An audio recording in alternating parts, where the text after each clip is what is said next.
Bulletin का आगाज करें और सबसे पहले मौसम की बात करें। कराची समेत जनूबी सिंध में आज से गर्मी की शिद्दत में इजाफे का इम्कान है और महकमा मौसमियात का कहना है कि 20 से 23 अप्रैल के दौरान कराची में हीट वेव जैसी सूरत हाल पैदा हो सकती है। महकमा मौसमियात के मुताबिक हवाओं के रुख में तब्दीली के बायस कराची में गर्मी की शिद्दत में इजाफा हो सकता है। सिंध के दीगर इलाकों में 24 अप्रैल से एक बार फिर हीट वेव जैसी सूरत हाल पैदा होने का इम्कान है। कराची समेत जनूबी सिंध में आज से गर्मी की शिद्दत में इजाफे का इम्कान है, जबकि महकमा मौसमियात का ये कहना है 20 से 23 अप्रैल के दौरान कराची में हीट वेव जैसी सूरत हाल भी हो सकती है। और अभी आपको ये बताएं कि ज़िला हब और ज़िला लसबेला में गर्मी की शिद्दत में दिन ब दिन इजाफा जारी है। एक तरफ बर्फ़ की कीमतों में इजाफा हो गया तो दूसरी जानिब शहरी सख्त गर्मी में के इलेक्ट्रिक की तरफ से गैर एलानिया लोड शेडिंग से सख्त परेशान है। तफसील बताएंगे हब से नुमाइंदा जियो न्यूज़ इब्राहिम कम्बो। जी बिल्कुल, जिला हब और जिला लसबेला में गर्मी की शिद्दत में आए रोज इजाफा देखा जा रहा है। गर्मी की शिद्दत में इजाफे के बायस शहरियों ने ठंडे मशरूबात का इस्तेमाल बढ़ा दिया है। गर्मी की शिद्दत और धूप की तपिश के बायस दुकानदारों ने बर्फ़ की कीमतों भी बढ़ा दी हैं। शहरी इंतजामिया से शिकवा करते दिखाई दे रहे हैं कि बर्फ़ की कीमतों में कमी लाने में इंतजामिया नाकाम दिखाई दे रही है।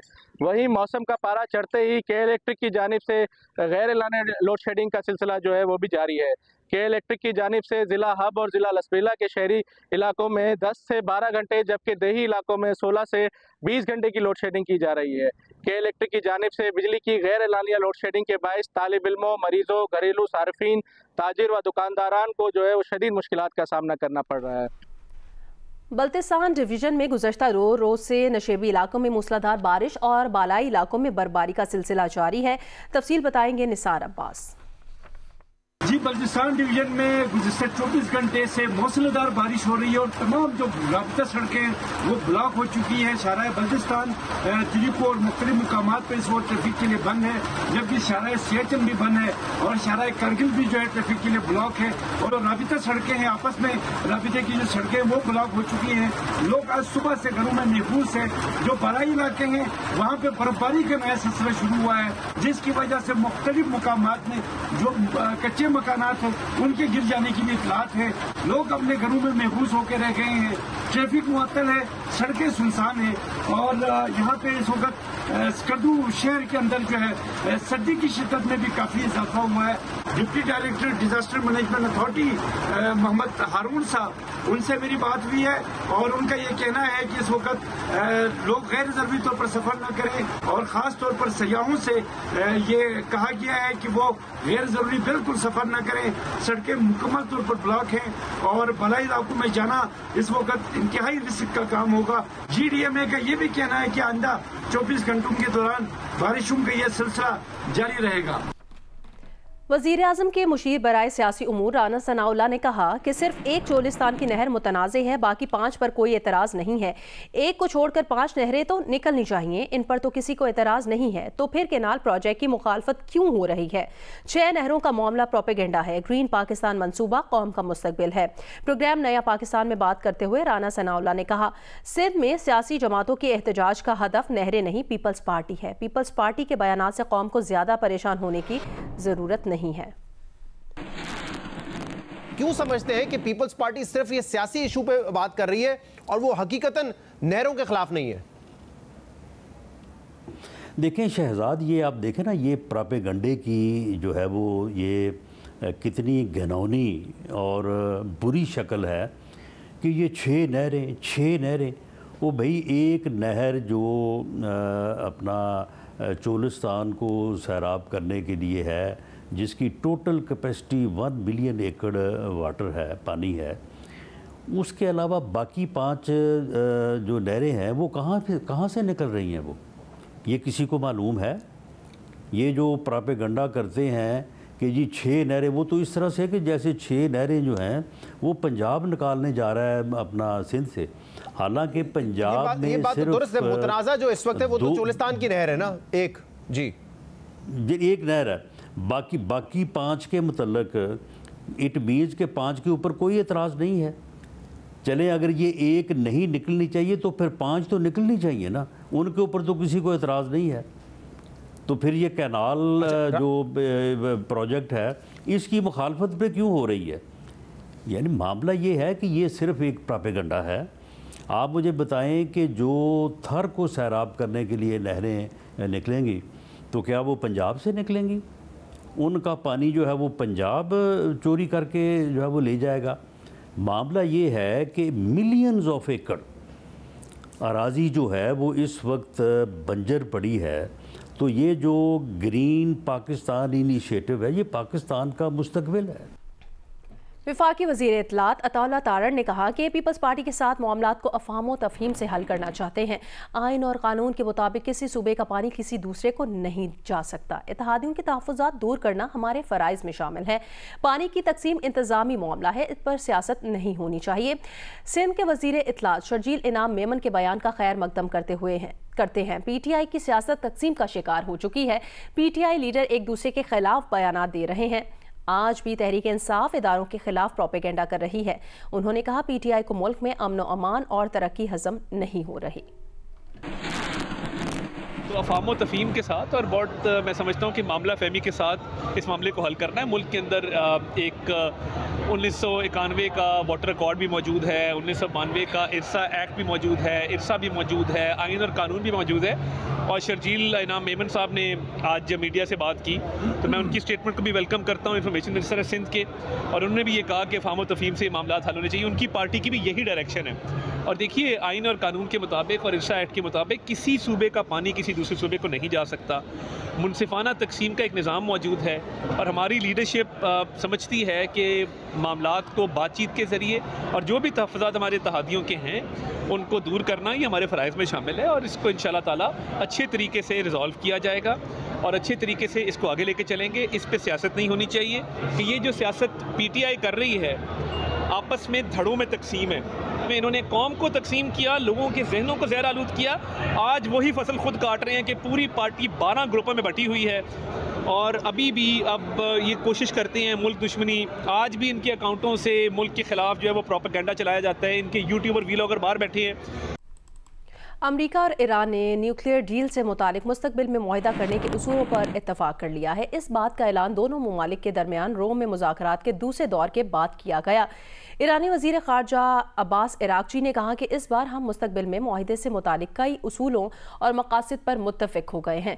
ओमानी वज़ीर ख़ारजा की सालसी में मुज़ाकरात का दूसरा दौर रोम में हुआ था, जिसमें इत्तफाक किया गया कि बातचीत का तीसरा दौर 26 अप्रैल को होगा, जबकि माहिरीन की सतह पर टेक्निकल ग्रुप्स की मीटिंग 23 अप्रैल को ओमान में होगी। ओमानी वज़ारत ख़ारजा के मुताबिक फ़रीक़ैन अगले मरहले की जानिब बढ़ने में कामयाब हुए हैं ताकि एक ऐसा मुनसिफाना मुस्तकिल मुआहिदा किया जा सके जो यकीनी बनाए कि ईरान पर आयद पाबंदियां मुकम्मल उठाई जाएं और ईरान की जानिब से न्यूक्लियर हथियार बनाने की नीयत से मुतालिक शुकूक दूर हों। साथ ही ईरान को ये हासिल रहा कि वो पुरअमन मकासद के लिए न्यूक्लियर एनर्जी इस्तेमाल कर सके।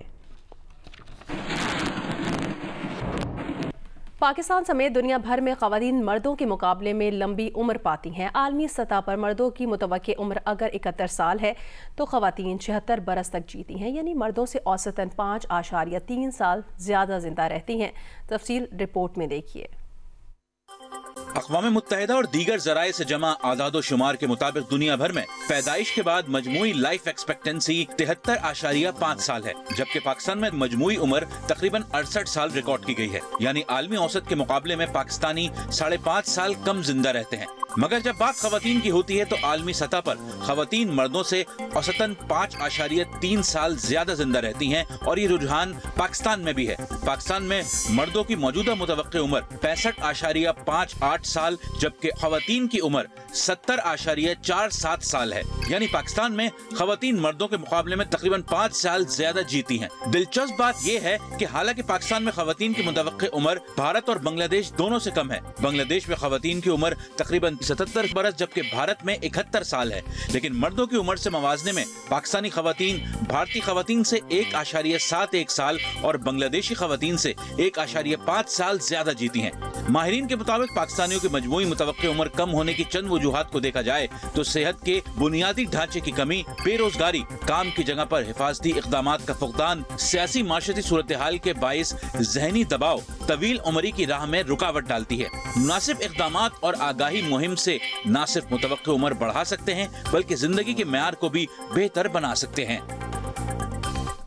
कमालिया में दरियाए रावी के किनारे वसी पैमाने पर काश्त की गई तरबूज की फसल मार्केट में आ चुकी है। कमालिया से तरबूज की रोजाना दर्जनों गाड़ियां दूसरे शहरों को जाती हैं, ताहम मौसमियाती तब्दीली की वजह से तरबूज की पैदावार में कमी आई है। तफसील बताएंगे कमालिया से अमजद सईद।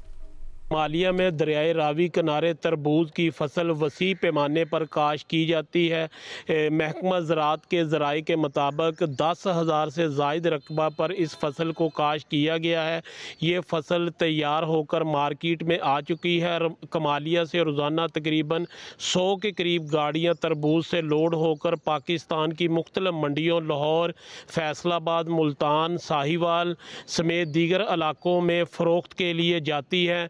तरबूज कम दुरानिए में ज़्यादा मुनाफा बख्श फसल है और रेतले इलाके में ज़्यादा काश्त किया जाता है। इस वक्त मार्केट में तरबूज की फ़रोख्त 1200 रुपये फ़ी मन तक बताई जा रही है।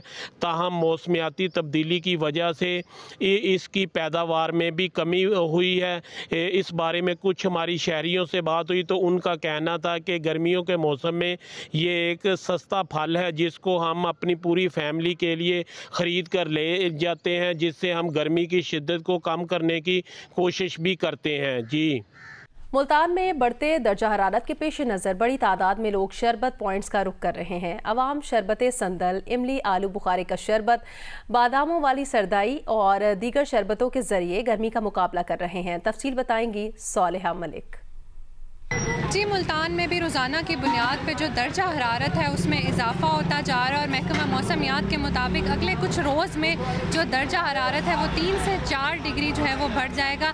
इसी के पेश नज़र मुल्तान में मुख्तलिफ़ जगहों पे जो शरबत पॉइंट्स हैं वो कायम कर दिए गए हैं, जहाँ पे मुख्तलिफ़ किस्म के शरबत जिसमें संदल का शरबत और बादाम घोटा शरबत और मुख्तलिफ़ जो आलू बुखारा इमली वाले शरबत हैं वो बहुत ज़्यादा लोग जो हैं वो ख़रीद रहे हैं और पी रहे हैं। यहाँ पे गर्मी है मुल्तान में, इस दफ़ा बहुत जल्दी गर्मी आ गई है, तो उस गर्मी को दूर भगाने के लिए शरबत पीने आ जाते हैं। इनके पास हर तरह का शरबत होता है, बलंगू वाला, गूंद कतीरे वाला, सरदाई भी होती है। गर्मी बहुत ज़्यादा है बड़ी, इसलिए आलू बुखारे का, इमली का शरबत इनका है, रूअफ़ज़ा का शरबत इनका बना हुआ है, वो बहुत बेहतरीन है। इसलिए गर्मी के तोड़ के लिए यहाँ पीने के लिए आते हैं। हीट वेव का सिलसिला जो है वो भी जारी है, जिसके बायस लोगों को ये कहा जा रहा है कि जो दोपहर का टाइम होता है जिसमें पीक गर्मी होती है उसमें अपने घरों से जो फजूल है वो निकलना से परहेज़ करें, ज़्यादा से ज़्यादा मशरूबात का इस्तेमाल करें। और ये जो मशरूबात हैं ये बहुत ज़्यादा ज़रूरी हैं गर्मियों के मौसम में और गर्मी का तोड़ है, क्योंकि इससे जो है वो ना सिर्फ बॉडी को एनर्जी मिलती है बल्कि जो पसीना वगैरह और नमकियात निकलती हैं जिस्म से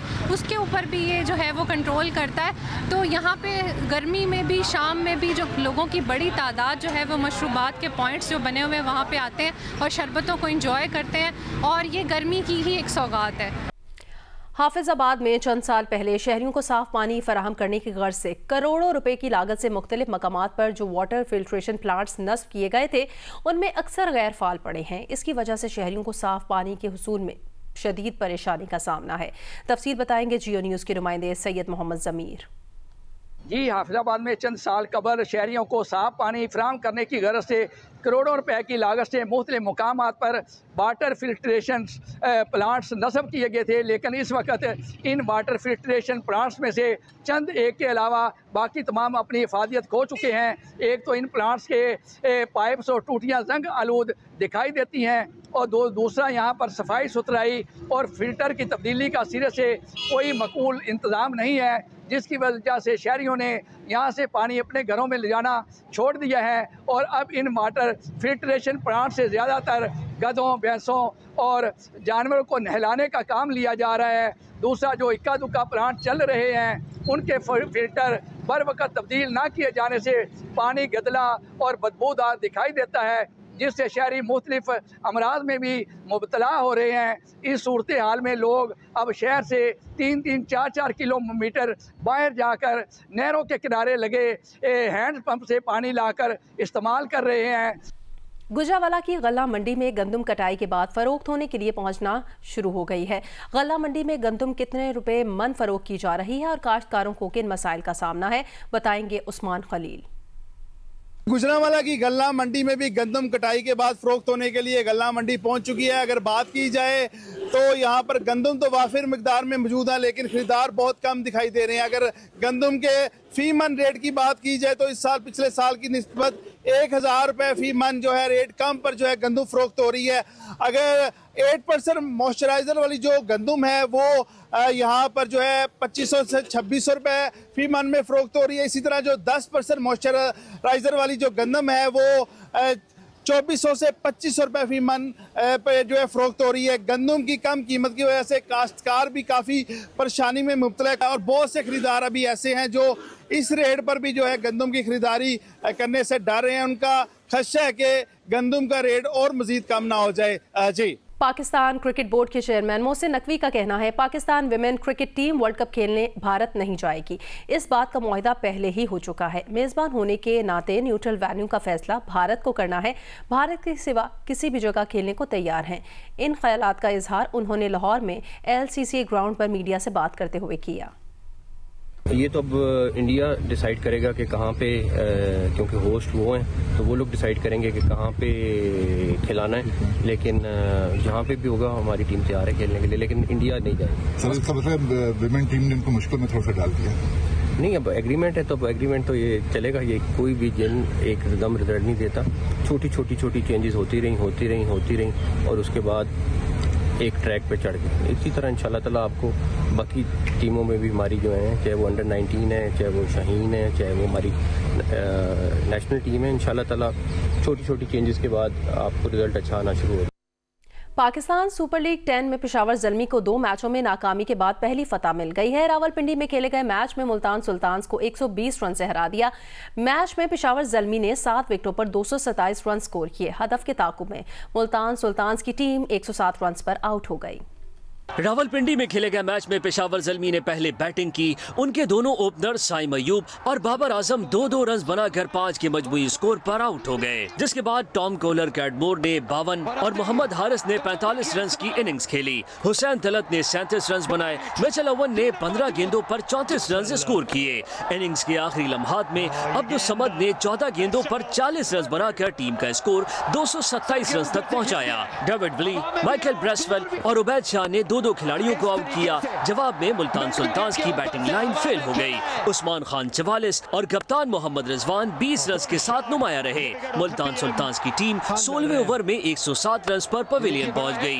नौजवान फास्ट बॉलर अली रजा ने 21 रन के एवज 4 विकेटें हासिल की। आरिफ याकूब ने 3 खिलाड़ियों को पवेलियन भेजा। इवेंट में ये पेशावर ज़ल्मी की पहली फतह भी थी। साबिक चीफ जस्टिस फेडरल शरीयत कोर्ट जस्टिस आगा रफीक अहमद की खुद नविश्त अदलिया में मेरे 44 साल की तकरीब रुनुमाई कराची में हुई। साबिक जज साहिबान, अदीबों और मुआशी माहिरीन ने शिरकत की। जस्टिस आगा रफीक अहमद का कहना था जज लोगों की दाद रसी करें, ये ना देखें कि कौन नाराज होता है और कौन खुश होता है। इसी पर रिपोर्ट करेंगे जमार जोखियो। आगा रफीक की खुद नविश्त की तकरीब रुनुमाई निजी इंस्टीट्यूट में हुई। जस्टिस आगा रफीक ने खुद नविश्त के बारे में बताते हुए कहा कि इंसाफ बगैर किसी दबाव के होना चाहिए। चाहे कोई भी नाराज हो, जजेस लोगों की दादरसी करें, ये ना देखें कि कौन नाराज होता है, कौन खुश होता है। किताब पढ़ने के बाद आपको पता चलेगा कि अल्लाह ताला किस तरह अपने बंदों को मुसीबतों और आजमाइशों से बचाता है। अगर आप नेक नियति और ईमानदारी से कोई काम करें और इंसाफ करते वक्त ये न देखें कि जालिम कितना ताकतवर है, तो आपको कोई ताकत नुकसान नहीं पहुंचा सकती। तकरीब रुनुमाई से खिताब में मारूफ माशी माहिर जहांगीर सिद्दीकी ने आगा रफीक के साथ गुजरे वक्त को खुशगवार करार देते हुए कहा कि वो दूसरों के मसाइल के हल के लिए पेश रहते थे। इतने नेक और पुरखुलूस आदमी कि कोई भी शख्स किसी को कोई काम अगर इनके पास पहुंच जाए तो वो उनके लिए निकल खड़े होते हैं। उनकी कोशिश होती है कि उनका काम हो जाए। ये बहुत ही आला ज़र्फ़ की बात होती है। महमूद शाम ने कहा कि आगा रफीक अदालतों के बाद अपने ज़मीर की अदालत में पेश हुए हैं। उन्होंने कहा कि आजकल ब्यूरोक्रेट्स और फौजियों की आप बीती सामने आ रही है। मैं बहुत सोचता रहता हूँ और शुक्र है कि अभी सोचने पर कोई पीका एक्ट या कोई आईनी तरमीम नहीं आई है, वरना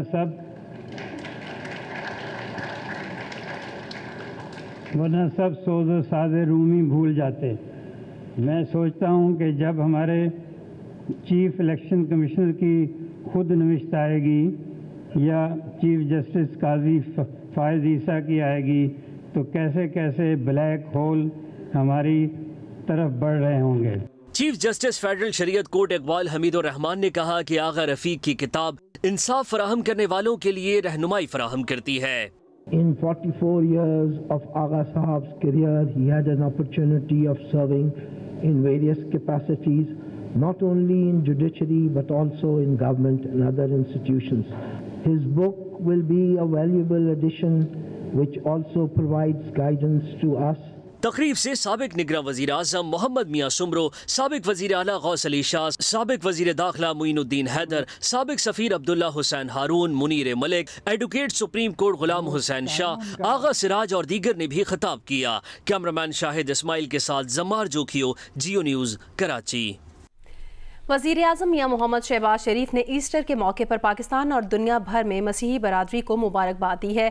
अपने एक पैगाम में वज़ीर आज़म ने कहा कि ईस्टर तजदीद और उम्मीद की अलामत है। हज़रत ईसा अलैहिस्सलाम का पैगाम रहमत, इनकिसारी और मोहब्बत का सरचश्मा है। वज़ीर आज़म ने पाकिस्तान की तामीर और तरक्की में मसीही बरादरी के नुमाया किरदार को खिराज तहसीन पेश किया।